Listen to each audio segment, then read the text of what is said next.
Kwai, salut. Bienvenue à Juste pour vivre les voix du Nitassinan.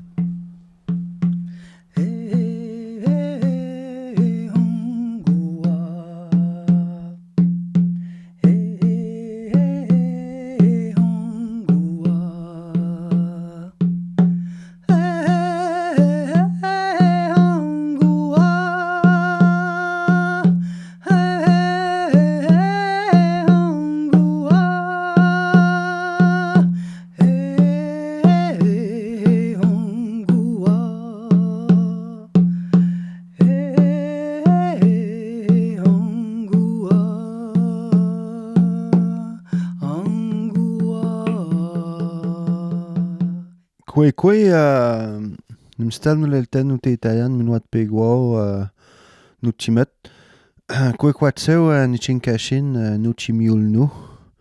Donc, c'est un plaisir d'être avec vous aujourd'hui en territoire. Mon nom est Kwekwatsew, qui veut dire Carcajou. Mon nom en Innu.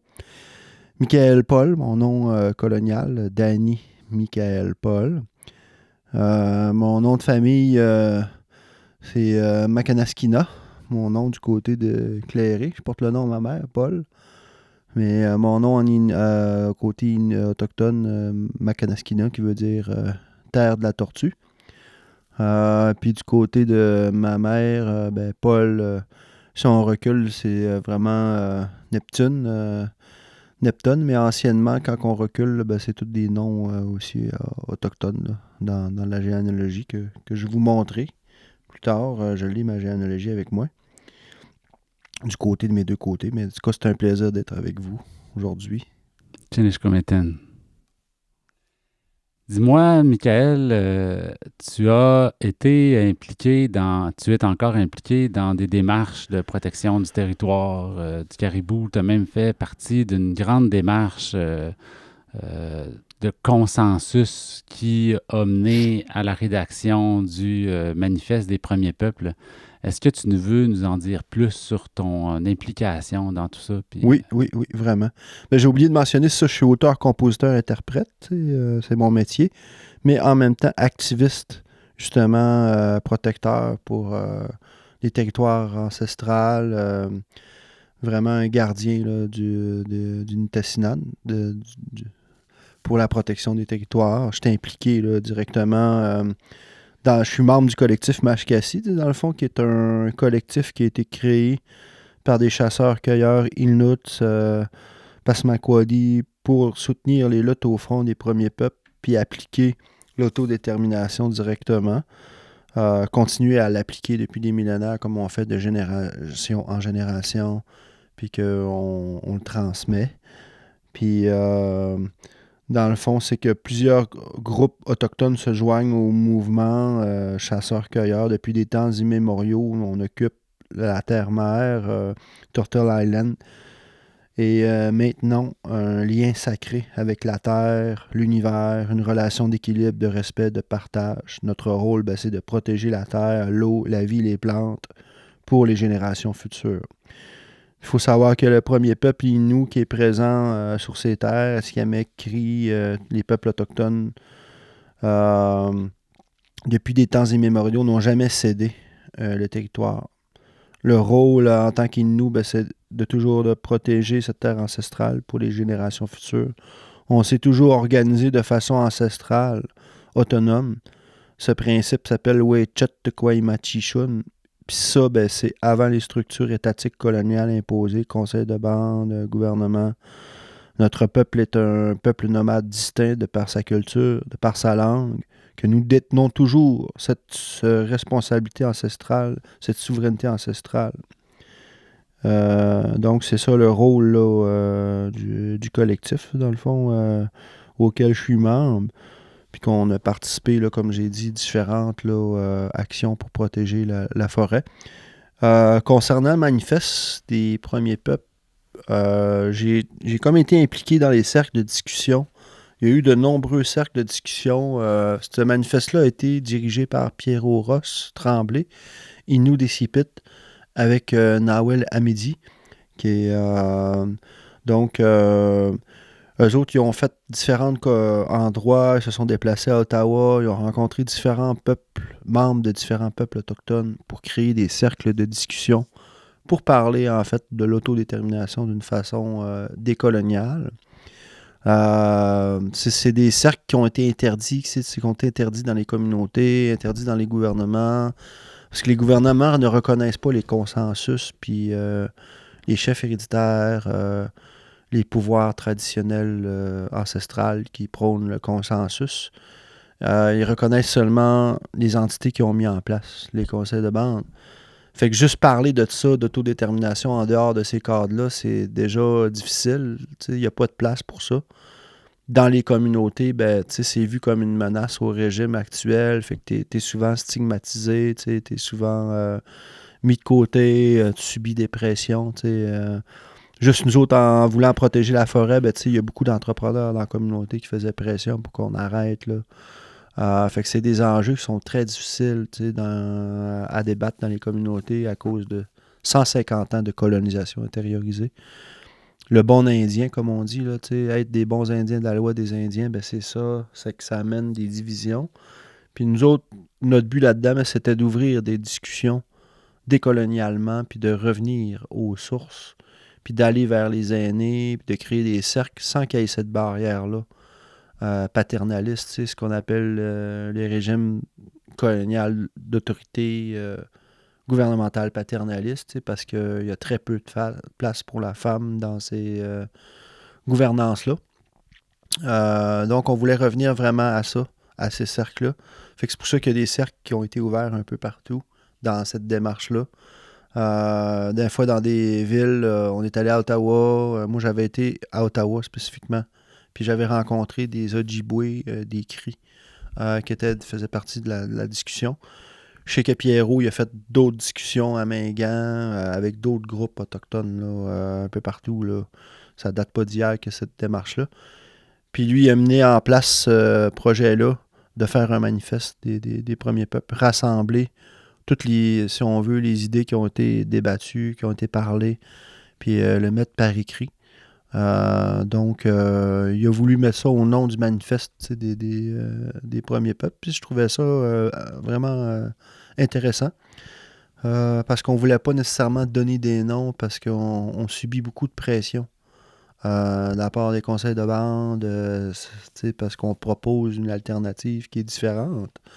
Puis parce qu'on a une critique des argumentaires contre le régime actuel. C'est pas contre les personnes, c'est bien dit dans le collectif, hein, dans le manifeste, que c'est pas contre les conseils de bande ou contre les chefs qu'on en veut personnellement. Moi, je les salue. Mon cousin, il travaille des négociations, puis je parle avec lui, même si on n'a pas la même opinion. C'est que dans la vie, on a le droit d'avoir une autre opinion, de l'exprimer respectueusement. C'est ce qui ne nous est pas permis de faire actuellement. Puis qu'il y a beaucoup de pression contre ces régimes-là là, actuels qui sont imposés. Puis ces cercles-là nous ont permis ça, de libérer ces visions-là, puis de les mettre par écrit. Puis vraiment une vision décoloniale de notre façon de s'organiser sur le territoire, de se gérer. Donc, c'est ça, en gros, là. Le rôle ou la place des aînés, des jeunes, des enfants, des femmes dans ces cercles-là. Tout le monde avait son mot à dire, avait sa place. Il y a eu des cercles où il y avait des plus jeunes, des aînés, toutes les tranches d'âge là, ont participé là, vraiment. Là. Il n'y avait pas de critères établis, là, de dire c'est juste pour telle personne. C'était vraiment aller à la rencontre des Autochtones puis qu'on soit libre de pouvoir parler de ces choses-là, qu'il n'y ait pas de barrières qui nous retiennent. Qu'est-ce que tu as l'impression que ça l'a généré comme démarche? Ça a généré vraiment de pouvoir parler de ces cercles-là sans qu'il y ait de pression ou de stress. Ça a créé comme une certaine aisance d'être déjà là en cercle. Puis ça a favorisé vraiment les échanges, les rencontres. Ça les a enrichis.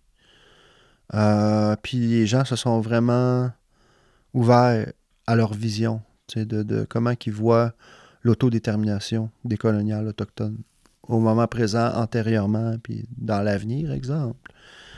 Puis moi, ben, j'ai cité l'exemple de la relation sacrée avec le caribou, exemple, le Théohagen. Puis l'importance pour le futur aussi, le lien sacré qu'on a, c'est toutes les démarches qui ont été faites dans le passé avec l'environnement pour la protection du côté du collectif Mashkassi, mes implications au niveau activiste, là, moi je me dis un protecteur, gardien du territoire, ça a été dans le but de protéger notre culture, notre identité, le caribou en fait. C'est toutes des mesures, c'est pour ça qu'on a fait des pressions contre l'industrie forestière l'année passée, vraiment, parce que le caribou il a été mis en enclos dans le parc des Laurentides. Puis on est dans le parc des Laurentides ici. Mais c'est pas vrai qu'on va nous mettre notre frère en enclos comme on nous a mis en enclos. J'ai dit, parce que pour favoriser l'industrie forestière. J'ai dit, on est d'accord pour qu'il y ait des lieux de protection, là, qu'on appelle là, je ne sais plus comment appeler ça, là, mais des zones de protection là, qu'ils voulaient faire pour le caribou. Là, oui, mais c'est nettement insuffisant. C'est nettement insuffisant. Parce que le caribou a un territoire, un domaine vital beaucoup plus grand, puis il se doit de ne pas être perturbé. Ça doit être beaucoup plus grand que ça, que ce qui est proposé, là, les aires protégées qu'ils appellent. Là. On ne veut pas que ça devienne free for all partout après, là, pour l'industrie forestière, parce que c'est très peu. Puis les aires protégées qu'ils ont proposées, il y avait des aires qui étaient déjà passées au feu, qui étaient déjà affectées. C'était ridicule, là, ce qu'ils proposaient à Pessamit, là. Fait que moi, ce que j'avais proposé à Jean-Luc puis à d'autres mondes comme ça, pourquoi pas le faire nous autres mêmes? Pourquoi attendre après le gouvernement? Parler.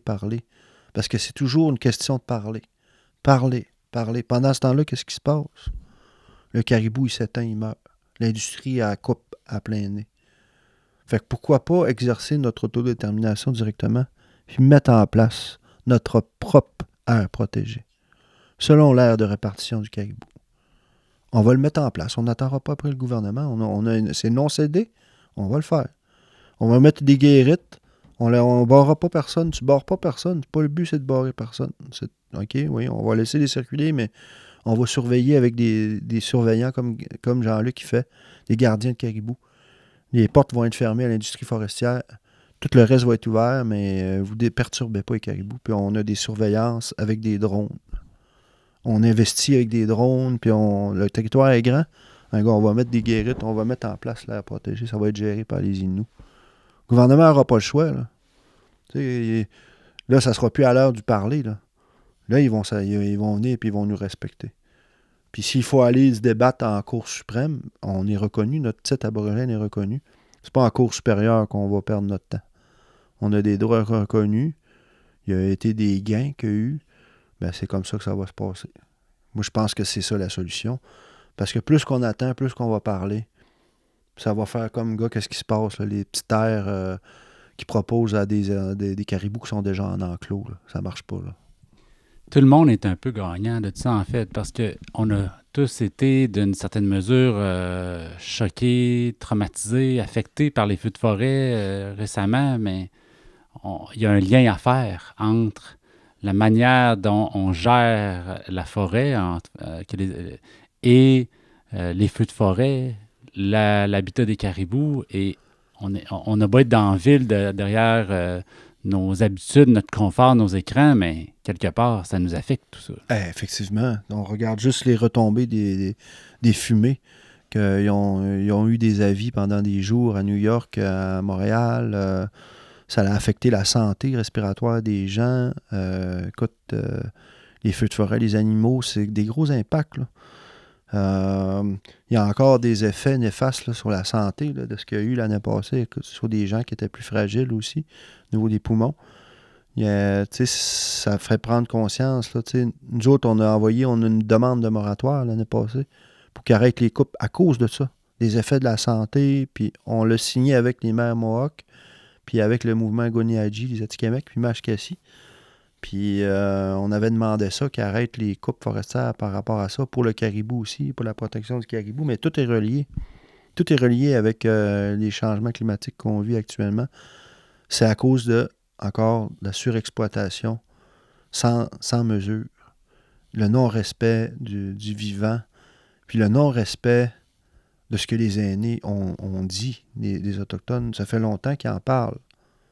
D'arrêter d'avoir des grandes zones de coupe, puis qu'ils en parlent, puis que les gars, encore, ils en parlent encore au niveau politique, puis ça bouge pas. Fait que moi, je me dis qu'on est rendu à un point qu'il faut la mettre en place. Pour nous et pour les générations à venir. Si on a perdu ça, il me semble, j'imagine nos arrière-arrière-grands-pères dans la vie, en général, notre héritage était de se préoccuper de ceux et celles qui venaient. Mais c'est comme si c'est oublié, ça. Ouais. Ouais, c'est sûr que c'est oublié. Puis ça va être vu comme une menace. Tu sais, les gens, les médias vont dire « Ah, c'est des menaçants, c'est des violents. » Mais au départ, c'est pour le bien-être, comme tu dis, de toutes les générations. Tu sais. Puis on veut le faire dans toute l'égalité. C'est l'exercice de notre plein droit ancestral, de notre titre aborigène. Le territoire est non cédé, mais c'est une question de survie. Tu sais, c'est pour ça que moi, je propose de mettre des guérites pour protéger le caribou. T'interdis, tout le monde peut passer. Tu bloques pas personne. Mais l'industrie forestière, non. Malheureux, mais non. On n'a pas eu notre consentement libre et éclairé. Puis on veut garder un territoire, on veut garder vivant notre culture puis le caribou.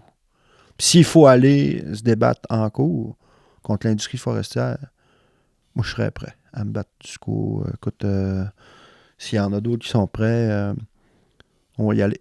Parce qu'il n'y a pas de consentement libre et éclairé, c'est zéro. Selon les principes de l'ONU, là, c'est absolument un gros zéro.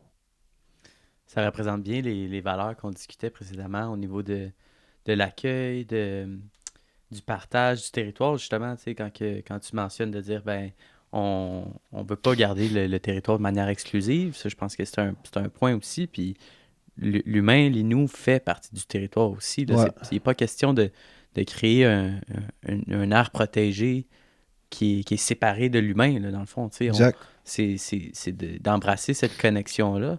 Donc, je trouve ça super intéressant. Ouais. C'est le but, c'est que c'est pas de barrer le chemin aux gens. Ou, oui, il y a des gens qui ont accès là, qui ont des camps. Mais par contre, il va falloir qu'ils soient sensibilisés. Puis, il va y avoir des. Moi, dans ma vision, c'est que ça prend des patrouilleurs inou, comme Jean-Luc Canapé, qui sont là pour surveiller les caribous. Parce que souvent, il y a des gens qui vont suivre en skidoo, qui vont les filmer, mais ça va les épuiser. Puis, ils vont mourir de fatigue, de stress. C'est que ça, c'est vraiment important. Qu'il y ait des drones, qu'il y ait vraiment un système qui est mis en place pour ça. Puis on a la force de le faire. Le territoire est non cédé, il faut se faire confiance à un moment donné, puis arrêter d'attendre après le gouvernement. Plus qu'on va parler, plus qu'ils vont couper comme ils font là, plus qu'ils vont rire de nous autres. Il y a une culture de la menace qui est là pour les travailleurs forestiers, comme si dans nos sociétés, quand ça allait mal et qu'il y a des emplois qui se perdaient, on les laissait tomber. Mais l'histoire du Québec, des Inuits, c'est l'entraide quand même. Pour avoir réussi à survivre dans les conditions comme on a vécu, c'est l'entraide. Fait que ça, c'est comme si, quelque part, on dit « Ah ben là, on s'entendra plus. Les emplois vont se perdre, puis ils crèveront avec leur famille. » Mais non, c'est pas ça. C'est vraiment un bon point que tu amènes, parce que c'est vraiment ça qui nous accusait les médias l'année passée. 20 emplois en jeu, les caméras étaient plantées vers nous autres, puis là, on nous accusait à propos des emplois, puis tout ça, d'être les méchants, tu sais. Parce que là, on parlait de l'importance, les arbres sont sacrés pour nous. Il y a des sépultures ici, c'est pour ça qu'on fait ça. C'est pas dans le but d'être méchant, c'est... Imaginez, on va piétiner vos sépultures, on va les détruire, puis on vous en parlera pas. C'est ça que vous faites, là. Fait que là, c'est ça la question, c'est pas une question d'emploi ou de ci, de ça, c'est que... Là, les médias, ils devenaient comme sans réponse, là, tu sais. Fait que c'est comme ça qu'on leur avait répondu, là, tu sais, parce qu'on nous accusait de tu sais, des emplois, il y a une diversité là, économique là, qui peut être diversifiée là, autrement, là. Il y a des constructions, des nouvelles constructions de maisons. Au lieu d'amener tout le bois, l'exporter aux États-Unis, l'art taxé dans les frontières, qu'on paye le double puis le triple, là, pourquoi pas garder notre bois pour nous autres, là? Puis, favoriser une économie sociale qui va favoriser notre territoire, le territoire qu'on occupe. Puis non enrichir les grosses compagnies puis, qui partent avec tout, puis qui ne restent plus rien, puis qui détruisent tout, là, pour rien, pour des pinottes, là. Puis qui créent des chemins partout, sauf qui... En Ontario, ils ferment les chemins. Certains endroits, là, ils ferment l'accès. C'est ça qu'ils devraient faire. Les chemins, c'est important que tu en parles parce qu'on s'imagine beaucoup que l'enjeu, c'est couper la forêt. Oui, c'est important, cette dégradation que ça opère, mais les chemins, les milliers, les innombrables chemins détruisent le sol et empêchent beaucoup de choses au niveau de la biodiversité. Ah, carrément. Puis ça crée une prédation pour les orignaux puis les caribous. Parce que les prédateurs, ils peuvent circuler librement partout. Ils ont des chemins partout. Puis ça crée aussi une pression. Plus de gens aussi qui ont accès aux chemins, donc plus de perturbations, plus de braconnage, malheureusement. Puis comme je disais, il y a des gens qui, comme je dis, ils vont fatiguer, ils vont prendre en photo. C'est pas pour mal faire. Mais quand c'est d'un ravage, ça fatigue les animaux, là, ça les stresse. Là. Ça augmente leur stress, eux autres, d'avoir plus de 4 roues, plus de circulation. Une foresterie qui serait justement moins mécanisée, moins orientée vers les grosses machines qui détruisent, j'imagine que ça créerait bien plus d'emplois, d'ailleurs. Oui, vraiment. Dans le temps, moi écoute, je suis un ancien bûcheron. J'ai été un abatteur à scie à chaîne. Là. Puis, m'a dit que dans le temps, c'était pas mal moins pire là, qu'à cette heure. Là. Aujourd'hui, ça travaille nuit et jour avec des multifonctionnels. Puis c'est de la grosse machinerie qui écrase tout. Il n'y a pas de respect pour... moi, je pense que même... Il y a des endroits qui aménagent la forêt en Europe, même à cheval, à des endroits pour des machineries qui font moins d'impact, justement. Puis ils vont sortir le bois, mais ils ne couperont pas des grandes zones à blanc. Ils vont s'assurer d'avoir des générations. La forêt est beaucoup plus avancée. Quand tu vas en Suède ou ces coins-là, au Québec, c'est tellement mal géré. Là.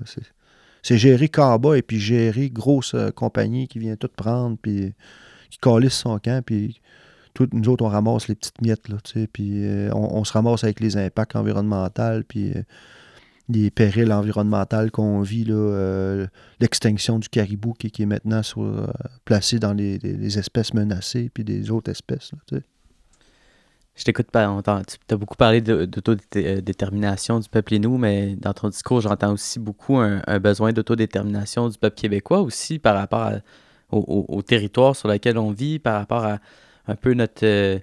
on a tellement vendu nos ressources naturelles, puis que maintenant, on n'a plus le contrôle sur ces ressources-là. Carrément. Puis regarde l'exemple, c'est au Saguenay-Lac-Saint-Jean. Regarde Rio Tinto. Tous les barrages leur appartiennent, toutes les berges, tout. C'est la même chose pour Résolu, là, je veux dire, Abitibi-Consol, dans le temps, ils ont acheté des cafes à vie, là, de bois, c'est pour rien. Pourquoi qu'on a... C'est ridicule, là. Tu parles de ça à du monde qui arrive d'ailleurs, mettons, des nouveaux arrivants ici. Ils comprennent pas, là, ils capotent mes règles. Ça se peut pas, ben voyons donc. C'est une réalité qu'à un moment donné, ça, il va falloir que ça change. La loi de la compagnie, là, c'est bien de valeur, mais il va falloir mettre nos pieds. Là. Puis je pense que ça va passer par les Autochtones, parce que le territoire n'a jamais été cédé du côté autochtone. Mais il va falloir vraiment que les Autochtones soient appuyés aussi par les Québécois. Puis je pense que là, on va voir du changement. Tu sais, comme on a vu le GNL, tu sais comment ça s'est passé. On a vu la protection ici, juste la baie des Gardes, la rivière Péribonka, là, avec les maires au front. Ils sont venus demander notre appui, Mashkassi. Il n'y avait pas d'appui autochtone. Ça fait des années qu'ils demandaient un appui pour le conseil de bande à Macheteuillat, il n'y en avait pas.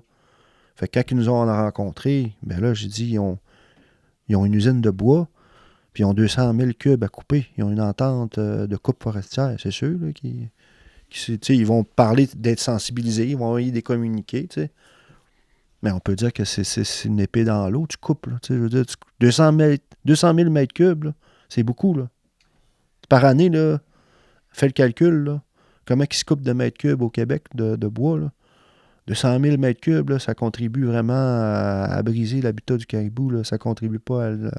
Fait que c'est ça que participe le conseil de bande avec ses compagnies. Fait que c'est pour ça que c'était comme touché, ils voulaient pas comme se positionner. Fait que nous autres, on a donné notre appui en tant que collectif. Puis dès ce moment-là, on a vu qu'il y a eu des changements, là. Par après, on était prêt à aller on a appelé les compagnies forestières qui prévoyaient aller couper. « Hey, vous ne nous avez pas avisé, on s'en va chasser, nous autres, là. On s'en va tenter les tentements, là. » Fait que là, les autres, ils ont dû avoir communiqué avec le gouvernement, là. Tu sais, il n'y a pas eu... ils ont consulté probablement le conseil, là, mais ils n'ont pas consulté les chasseurs, malheureux. Mais là, on avait l'appui de toute la population qui s'en venait, la forêt de Fair Colombie-Britannique, des gens qui s'en venaient. On avait des gens de Montréal, des gens du lac, de partout, qui s'en venaient appuyer le campement. Fait que là, on apprend le lendemain, le gouvernement annule les coupes. Il n'y avait pas d'acceptabilité sociale. Fait qu'on voit la force, qu'est-ce que ça peut faire, une alliance avec des Québécois, des Autochtones, qui sont alliés là, pour la protection. Quand c'est bien fait, là, mais il y a des réussites. Puis il faut se tenir debout. Mais faut se tenir debout, puis vraiment, là, pas céder un pouce à ces compagnies-là, ni au discours. Il faut vraiment clairement démontrer qu'il n'y a pas, comment on appelle ça? Qu'il n'y a pas d'acceptabilité sociale. Zéro acceptabilité sociale. C'est ça qui est la force. Puis quand on le démontre, avec les Autochtones puis les Québécois, on devient tellement fort. Là. On voit on peut déplacer des montagnes. Mais c'est la division souvent qui vient brimer là, les mouvements ou les actions. Mais il faut se rassembler. Moi, je pense que c'est ça. Même au-delà des actions qui peuvent être prises sur le territoire pour le protéger, j'ai l'impression que tout ce qu'on peut faire pour cultiver la solidarité entre nous puis réintégrer un souci de l'autre, de l'entraide, comme l'histoire des premiers peuples en sont des bons exemples pour être des bien vivre, j'ai l'impression que tout ça pourrait même amener une autre perception vis-à-vis du danger que peut représenter l'abandon d'une pratique qui est très compétitive, qui est axée sur le chacun pour soi, où est-ce qu'on s'imagine que si il y a justement des emplois qui tombent, on va ne pas être solidaire parce que là, la vision qu'on a du monde, c'est une vision de très chacun pour soi. Alors. Exact, l'individualisation. Exact. C'est que la mondialisation, le capitalisme nous amène à nous individualiser, à s'isoler.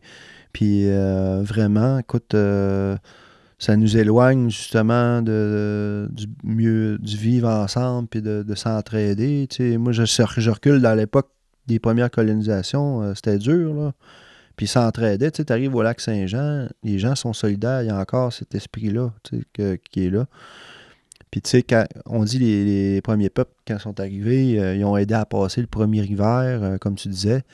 Tu sais, il y a eu des actions humaines, des rencontres humaines, d'entraide, de partage, à travers cette politique de colonisation-là. Puis souvent, c'était des gens qui arrivaient ici, puis qui espéraient une nouvelle vie, tu sais, qui voulaient sortir de l'enfer qu'ils vivaient là-bas, tu sais. C'était pas évident, là, dans ces années-là, en Europe, là. Puis souvent, c'était des Bretons ou des gens de la Camargue ou tu sais, de la Normandie qui ont une autre langue, qui ont été assimilés aussi par la langue française, puis se disent, on va aller faire un nouveau monde, là. Puis tu sais, au départ, ben, tu sais, c'est ça, c'est les volontés politiques qui ont amené en place le génocide, tu sais, l'Église, vraiment, les compagnies, tu sais. Les gens, eux autres, tu sais, souvent, ils se sentent comme mal à l'aise par rapport à ça, mais il ne faut pas qu'ils se sentent coupables, tu sais. Oui, il y a la colonisation, mais les grands responsables, là, c'est les compagnies puis les politiciens qui sont encore là derrière ces projets-là, puis l'Église. Puis je pense que c'est pour ça que le peuple, on a la force, comme tu dis, de conscientiser. Puis ça, c'est un autre outil, tu sais, au lieu, pas obligé d'être sur le terrain, puis en action, c'est pas tout le monde qui ont la force, puis qui ont la capacité, qui ont une famille, puis qui ont, tu sais, qui ont des capacités, ils n'ont pas les capacités de faire, mais sensibiliser, informer, tout est bon pour, je pense, là. Ce qui me touche dans ce que tu dis, c'est que le fait de se solidariser puis de s'unir pour protéger quelque chose d'aussi important que la terre-mère, exact. Je trouve que ça conscientise les gens à transformer en plus leur façon de se voir dans l'environnement. Tu sais, on parlait, mettons, justement, le régime colonial, c'est très possession, propriété privée. OK, s'ils luttent, c'est parce qu'ils veulent le garder pour eux, ou il y a comme tout le temps un peu cette pensée-là de privatisation, ou de... Mais là, le fait de s'unir, puis de combattre justement le colonialisme, je pense que tranquillement, ça transforme les gens. Cette relation-là qu'on souhaite qui existe avec la Terre se fait au travers de cette solidarité-là puis de cet activisme-là, tu sais. Fait que moi, je trouve que vous participez à cette transformation-là, à cette décolonisation-là des esprits, en fait. Je pense que oui. Puis comme tu dis, tu sais, les feux de forêt, on regarde la chaleur, tout le monde en est affecté. On est tous des êtres humains. Dans cette sphère-là, c'est une biodiversité. On fait toute partie de cette biodiversité-là. C'est comme la roue de médecine, les 4 directions, on est tous reliés à quelque part. Fait que, tu sais, je pense que c'est une urgence, c'est une question, c'est un écocide. Fait que l'écocide, il affecte toute l'humanité. Tu sais, on regarde les migrations qui se passent actuellement du Sud, là, c'est plus vivable. Là. Il y a des feux de forêt partout, il y a des impacts là, qui sont irréversibles sur les animaux. Ces gens-là, c'est des réfugiés climatiques là, qui viennent ici. Là. Puis là, ça commence à nous toucher énormément là, présentement. Là. On se rend compte, tu sais. Mais, tu sais, ce régime-là qu'on parle, c'est un écocide qui a démesuré, sans limite, possession de la terre. C'est que enrichissement, possède, sans limite. Mais c'est un écart qui s'accentue entre aussi les riches et les pauvres, une inéquation. Donc, 98% de la richesse se retrouve à 2% de la population. Fait que c'est complètement ridicule pour discuter avec des gens qui ne parlent qu'en termes de profit, qui n'ont pas d'autre chose que ça dans la tête, qui s'en calissent des répercussions de la biodiversité, dire je vais avoir un habitacle, je vais payer pour avoir de l'oxygène, puis ma famille va être correcte. C'est encore lisse de la biodiversité, c'est ça, là. C'est ça la réalité, c'est de ces gens-là, dans leur esprit, actuellement, qui contrôlent l'économie, le monde. C'est contrôlé par les compagnies forestières, les pétrolières, les armements, les compagnies d'armement, les pharmaceutiques, toutes ces compagnies-là qui ont... Les mines. Les minières, effectivement. Au Québec. Vraiment. Ça s'en vient. Hein?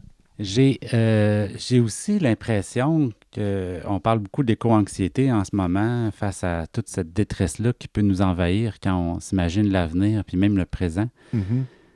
Parce que la réflexion que je me fais souvent, c'est qu'importe ce qui va arriver. Si je le vis, puis que je sais que je peux compter sur toi quand je vais être dans la détresse, si je sais que mes enfants peuvent compter sur tes enfants parce qu'on aura créé des alliances fortes et que je pourrais m'assurer que l'expérience humaine sera une expérience d'entraide, d'amour et tout ça, je me dis, OK, on va le faire. Mm-hmm. Qu'importe ce qui va arriver, on va le faire ensemble, puis ce chemin-là, il va être notre chemin, celui qu'on aura choisi. Tandis que là, j'ai l'impression qu'on se pitche dans un gouffre. Ouais. Et que là, on se dit ça va mal aller parce que... dans un précipice. Parce que tout va être de la merde. Mais non, si ce que je vis, je le vis avec Michael Paul, puis que je sais que je vais pouvoir compter sur toi, puis sur les gens qui m'entourent, je me dis, non, mais tu comprends que il y a ça aussi qu'on doit se réapproprier. C'est un récit qui nous tente malgré tout. C'est vrai. Je pense que c'est dans la nature à la base. Là, si on puise dans notre fond intérieur, on est naturellement comme ça, de vouloir s'entraider, puis de s'aimer, s'accepter dans nos différences. Ça a toujours fait partie de notre culture aussi. On regarde des bispirituels, on regarde... c'est des personnes qui sont très respectées. C'est des diversités qu'on retrouve dans la biodiversité. Il y a toutes les couleurs, il y a toutes sortes d'espèces. Je pense que c'est ça, c'est s'accepter puis de se respecter. À la base, on est tous dans cette biodiversité-là. Là. Je pense que c'est la clé. Là. Puis je pense que le plus bel exemple de ce que tu viens de mentionner, Louis-Philippe, c'est notre voyage sur le Nitaskinan, comment que toutes les rencontres qu'on a faites, de voir la résilience de la nation Innu, de voir que malgré toutes les épreuves, tout ce qui est arrivé, le peuple soit encore On l'a beaucoup entendu, mais le peuplieur, on l'a vécu, on l'a ressenti. De voir que c'est encore très, très, très présent dans les relations, justement. Je trouve que c'est le meilleur exemple de ça. De réentendre Ronald rire, Christine chanter avec un cœur magnifique, toi qui nous joues de la musique, Lydia qui nous enveloppe de sa bienveillance. J'ai envie de vivre ça, moi.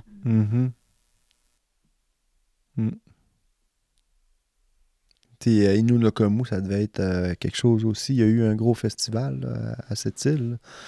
Fait qu'il y a eu beaucoup de gens qui se sont rassemblés, autant dans la musique diversifiée, québécoise que autochtone. C'est anglophone aussi. C'était spécial quand même.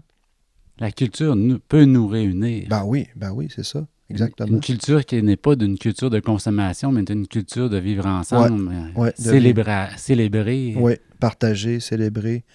Vraiment. Je pense que oui.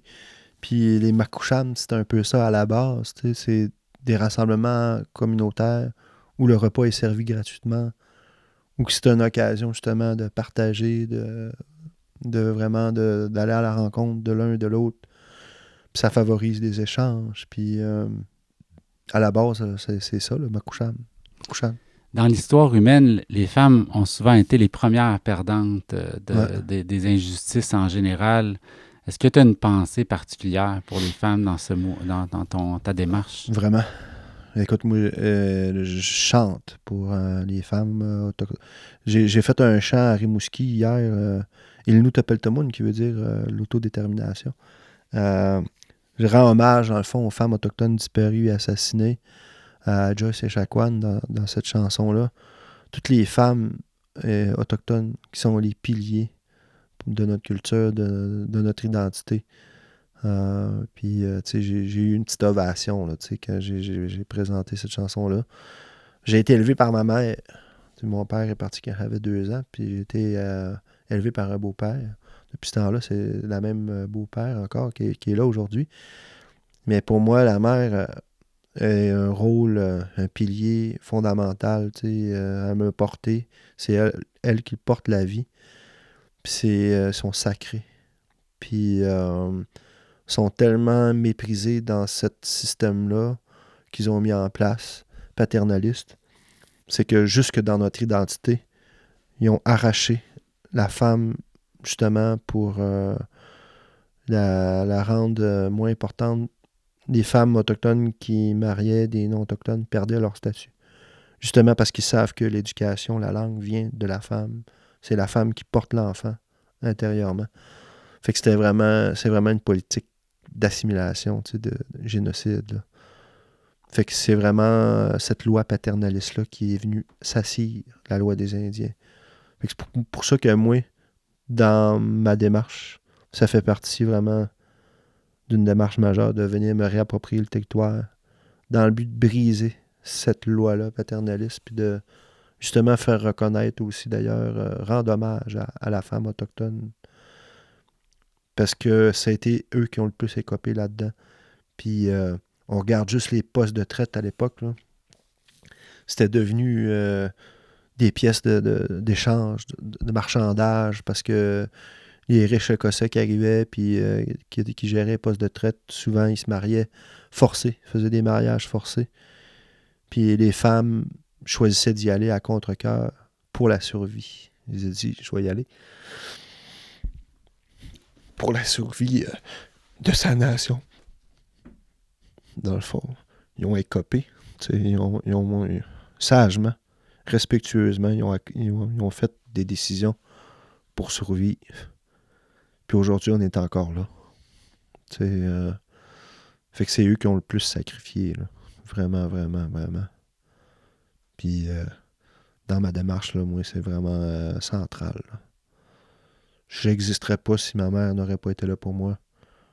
Elle a été des victimes des pensionnats, été victime de plusieurs politiques d'assimilation génocidaire. Puis aujourd'hui, ben, elle est encore vivante. Puis elle m'a donné le feu, la passion de vivre. On est des survivants, comme on dit souvent, c'est ça. C'est qu'on est encore là aujourd'hui, puis on va être là demain. On a survécu à un génocide. On a frôlé l'extinction, 4 survivants. Aujourd'hui, on est quoi? 12 000? Là? Fait que je pense qu'on s'en va dans votre direction. Je sais que tu nous as parlé de ton enfance difficile. J'ai moi-même eu une enfance difficile. As-tu une pensée pour les enfants Oui. qui grandissent actuellement dans un monde qui, des fois, ne leur accorde pas la place? J'ai une Qui ont pensée pour besoin. eux autres parce qu'ils vivent une crise là, identitaire. J'ai une pensée pour eux autres. J'ai des prières pour eux qu'ils puissent trouver le chemin de vraiment de s'accomplir dans la fierté de leur identité. Puis je pense que c'est ça qui est en train de se transformer. Avec tous les outils qu'on met en place, la réappropriation de la langue, les sorties en territoire, ça favorise vraiment ça. C'est plus une honte d'être autochtone aujourd'hui. Il y a plus d'ouverture aussi. Je le vois, il y a 5 ans, chanter en Innu, là, c'était difficile. Là. Pour moi, là, faire carrière, là, je vivais pas de ça. C'était vraiment difficile. Mettons, on va plus de 8 ans, là, je veux dire. Mais depuis 2018, mettons, jusqu'à aujourd'hui, là, on voit qu'il y a une grande ouverture. Puis là, à cette heure, tout le monde veut des événements des Autochtones. On est en surdemande à cause de la politique, justement, qui a été mise en place de réconciliation. Des tombes anonymes. Fait que oui, j'ai une pensée pour les enfants parce que des tombes anonymes, combien de tombes anonymes ont été retrouvées, des enfants non identifiés, des enfants qui sont encore recherchés. Je me suis rendu à Kanawake avec une grand-mère de ma communauté parce qu'à sa demande, elle recherchait sa sœur depuis 50 ans, qu'elle avait perdue à Fort-Georges, dans un pensionnat. Puis elle a eu la nouvelle que sa sœur serait enterrée dans une fosse commune à Kanawake. Fait qu'elle m'a demandé de faire le voyage avec eux autres pour que je fasse le tambour, le Tewagan, pour honorer l'esprit de sa sœur et tout ça. Fait que, tu sais, les gens disent « Ah, c'est le passé. C'est le passé, tu sais, les tombes anonymes, le génocide. » Ben, moi, je l'ai vécu. Puis quand tu le vis au moment présent, là, c'est vraiment difficile à vivre, tu sais, mais pour moi, le tambour, puis tout ça, puis la démarche, l'amour, c'est de voir l'amour, puis la résilience, la patience de la grand-mère, malgré tout ça. Puis qu'elle riait, qu'elle faisait des blagues. Puis c'est tellement un modèle pour moi, là, ces grands-mères-là. Là. C'est ça qui me donne la force de continuer. Puis c'est pour ça que j'ai une pensée pour les jeunes. Puis encore là, la grand-mère, là, elle s'est fait poser une plaque dans le dos, elle a un cancer. Puis elle veut aller participer à une fête là, le 10 août. Là, elle veut absolument être là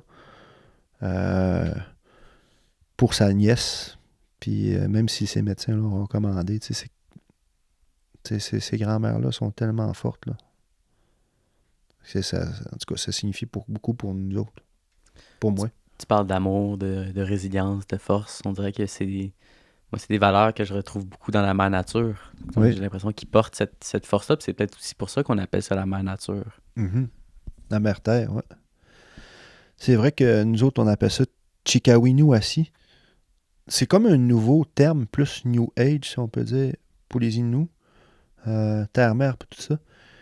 Mais, tu sais, pour nous autres, oui, c'est sacré. Puis, tu sais, on l'appelle Assi, en fait. Assi, puis Chikawinuasi, oui. Puis la tortue, pour nous, Mesnak, un rôle vraiment monde aquatique. Pour nous autres, les pierres, c'est les grands-pères. L'eau, pour nous, c'est la grand-mère. Tu sais, il ne peut pas avoir de vie sans terre, sans eau. La grand-mère, la lune, le soleil, puis Choum. Fait que c'est tout relié. Tout l'univers. Puis tu sais, il n'y a pas... Autant la femme que l'homme a un rôle. Il n'y a pas hiérarchie, si je peux dire. Comme on dit, chez nous, la femme, c'est elle la chef dans le foyer. Puis c'est elle qui choisissait son mari dans la culture Innu. traditionnellement, c'est elle qui choisissait son mari. Fait qu'elle pouvait en avoir plusieurs, mais il fallait qu'il soit un bon chasseur. Parce que c'est ça. Fait que, mais sauf que le paternalisme a tellement détruit ça. L'Église a tellement détruit ces valeurs-là que ça a viré bout pour bout. Là. J'aurais envie aussi de te demander quelle pensée tu as pour les aînés et pour les ancêtres qui nous accompagnent encore aujourd'hui dans cette démarche qu'on a à faire. Ben, d'abord, mes pensées sont pour eux. Tout ce que je fais, ce que je vis aujourd'hui, mon souffle, c'est grâce à leur combat, ce qu'ils ont fait. Toute la souffrance qu'ils ont vécue malgré tout, qui ont survécu puis qui ont continué.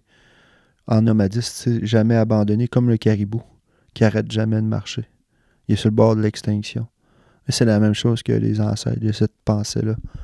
J'ai de la gratitude, j'ai le respect, le plus grand respect. Puis le remerciement, je les remercie que je sois là aujourd'hui grâce au chemin qu'ils ont tracé, grâce aux luttes qu'ils ont fait, qu'ils font encore avec nous, puis qui sont là encore aujourd'hui. C'est mon plus grand... Vraiment, c'est ça que... Ma raison d'être, là, grâce à eux. C'est grâce à eux. J'aurais envie de finir ça avec une chanson. Oui. Ça te tente-tu? Ah oui, certain. J'aimerais vraiment oui. Ça nous ferait du bien, je pense. Tu veux que je te le fasse à cappella ou tu préfères... C'est toi qui choisis. Ouais. Tu veux que je la fasse à la guitare? Moi, j'aimerais ça, mais... Tambour. On va t'en faire à la guitare. OK. Je vais te faire, dans le fond, Pachacoutar, justement, qui parle... Pachacoutar, Chipotetar. Levons-nous, défendons ce qui est sacré, la vie sur terre. Comme nos ancêtres, comme les grands-mères, comme les grands-mères. Respectons le maître des caribous. Respectons la longue marche de la survie, le grand cercle de la vie. Enfin, c'est ça que parle la chanson là, que je vais vous faire.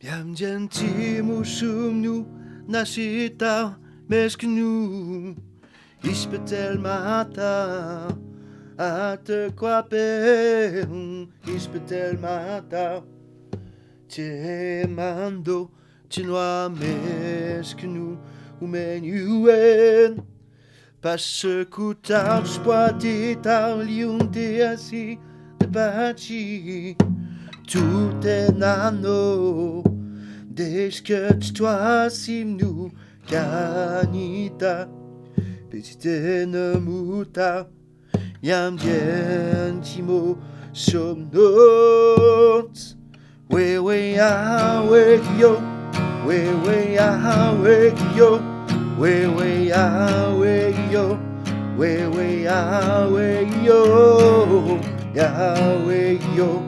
We ah we yo, we ah we yo, parce coutar spoitita liunte asi de bachi, tout est nano, dès que toi simnu canita, petite nemuta, yam gentimo somnot. We ah we yo, we ah we yo, we ah we yo, we ah we yo, Yahweh yo, we ah we yo, we ah we yo, parce coutar spoitita, you te assis te pachi. tout est nano. Parce que t'as spoitita, you t'es assis de pachi, tout est nano. Tout est nano. Way yo, tout est nano. Way yo, tout est nano. Parce que t'as spoitita, you t'es assis de pachi, tout est nano. T'es toi si nous gagnita, petite muta, yan gentimo show notes. Way ah way yo, way ah way yo, way ah way yo, way ah way yo, ya way yo, way ah way yo, way ah way yo, timo some notes.